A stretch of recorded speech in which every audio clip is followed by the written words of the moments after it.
São 18 horas, queridos irmãos, queridos amigos, e aqui estamos reunidos para mais um encontro virtual do Lar Fabiano de Cristo, para reflexão e prece.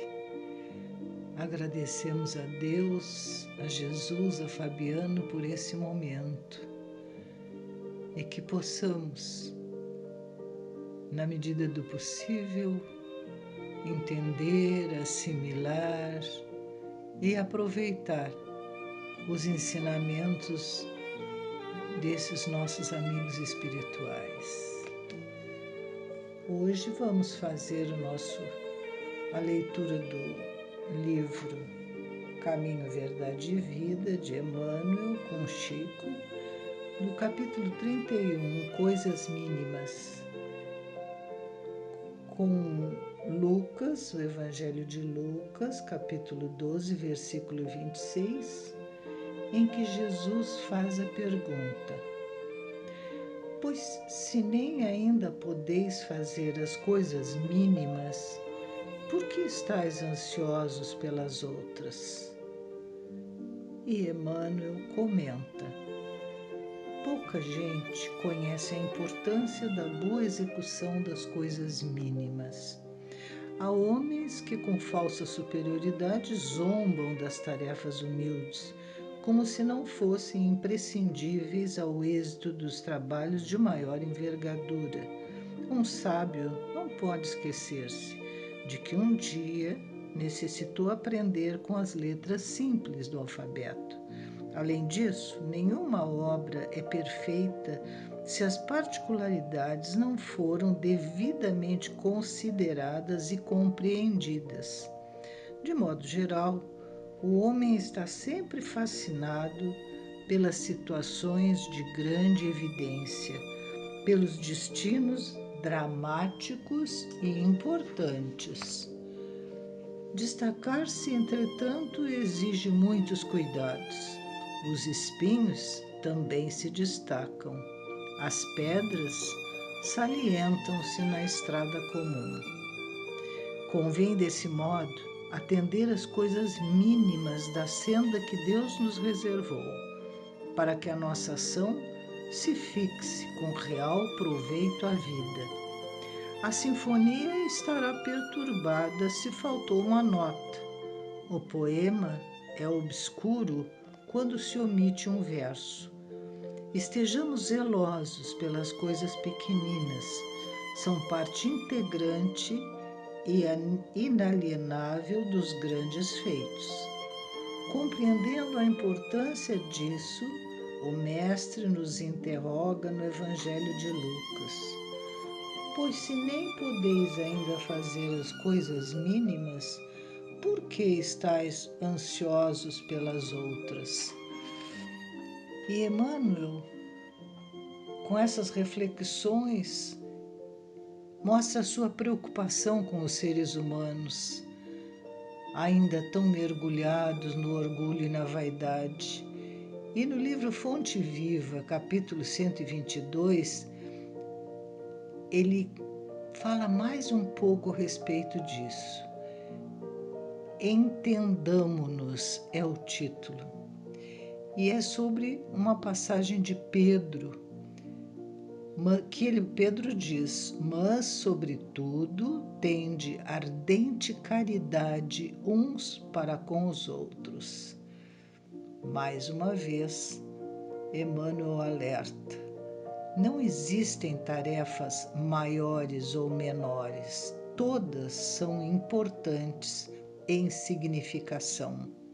Um homem será respeitado pelas leis que implanta, outro será admirado pelos feitos que realiza. Mas o legislador e o herói não alcançariam a evidência em que se destacam sem o trabalho humilde do lavrador que semeia o campo e sem o esforço apagado do varredor que contribui para a higiene da via pública. Ele recomenda: não te isoles, pois, no orgulho com que te presumes superior aos demais. É uma recomendação sensata do querido Espírito. Ele vem nos dizer que nós precisamos ter cuidado. Assim, entendemos que não devemos julgar-nos superiores ou inferiores aos nossos companheiros de comunidade, de sociedade. Cada um está no lugar certo, com as pessoas certas, no momento certo, vivenciando as situações necessárias para o aperfeiçoamento do seu espírito imortal. Na verdade, todos estamos aprendendo as lições não aprendidas em outras existências, endireitando caminhos mal percorridos, desvios de rotas que nos afastaram das leis de Deus, sempre perfeitas e justas. A comunidade precisa de todos, a sociedade precisa de todos nós. Ninguém deve ser discriminado ou apontado como menos ou mais importante. Emmanuel aconselha: não te isoles no orgulho. Não te isoles no orgulho. O que nos leva a pensar: não te envaideças, hoje estás nessa posição e amanhã poderás estar naquela outra que julgas não merecer o teu respeito. Então, Emmanuel alerta no último parágrafo desse texto: o capital mais precioso da vida é o da boa vontade.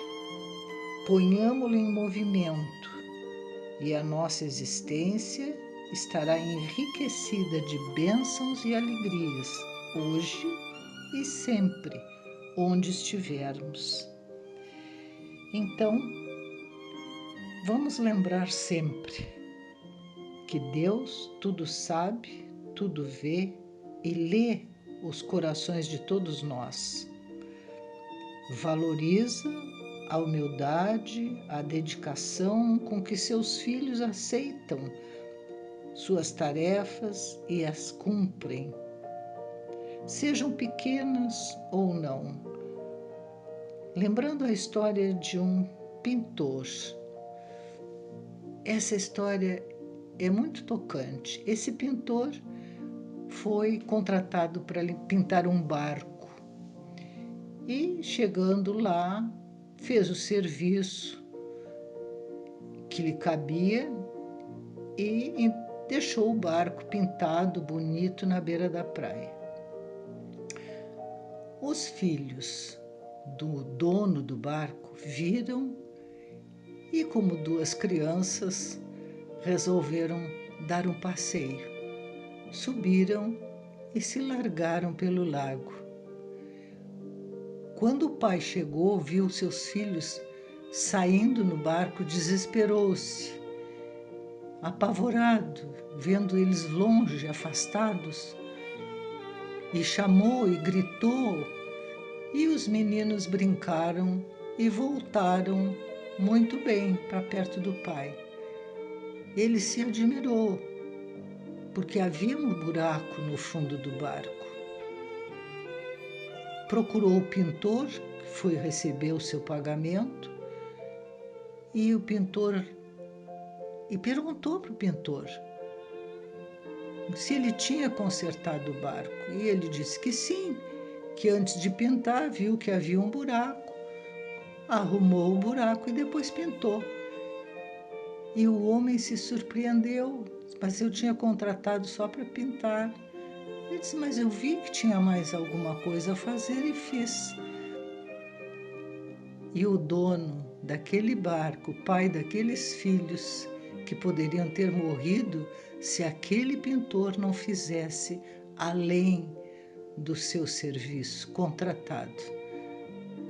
Ele fez um pequeno gesto, ele fez uma escolha. E a sua escolha salvou 2 vidas e tornou aquele pai eternamente grato, e sem esquecer que tapar um buraco num barco pode ser a coisa mais importante que alguém fez na vida. Então, queridos irmãos, que vocês tenham todos e todos nós tenhamos uma boa noite e sejamos como aquele pintor.